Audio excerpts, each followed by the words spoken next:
Subproject 3, we have continued our approach to do this simulation of the tourism system in Valais.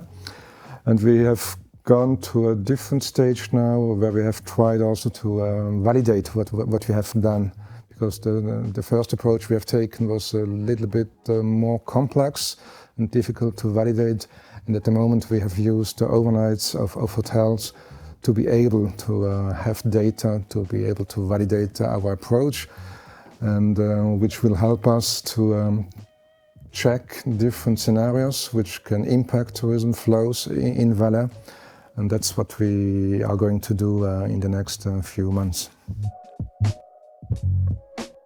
Yeah, for us it's very important to get also feedback on our approach, have feedback from people from the industry, from other researchers to see, okay, is it valid what we do? Can we get some new ideas on what we should take into the model? So I think it's a very good opportunity to do this validation together with stakeholders and get input. Yeah, we are going to visualize, to show to people what we do. So we have a 3D model of Valais. So we can project simulation results on the model. So people can really see the topography of Valais and can see what's happening. If there's an economic impact, how does it impact the overnights in the region through time. So the simulation approach is also a mid- and long-term approach we are using there.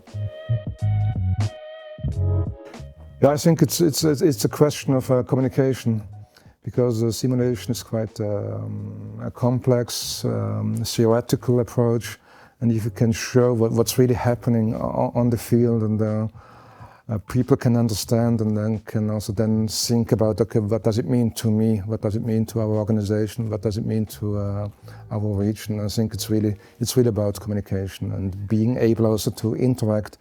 So our vision will be to be able to have different stakeholders around this 3D model and discuss together and say, okay, what does it mean if I choose this policy?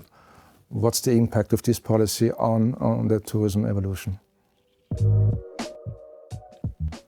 Yeah, we have done some other activities in the sub-project. We are currently do assessments of the digital maturity of all tourism stakeholders in Valais. So we can then also do a mapping on how advanced in the digital transformation hotels, restaurants, cable car companies are. I think that's coming out probably after the summer.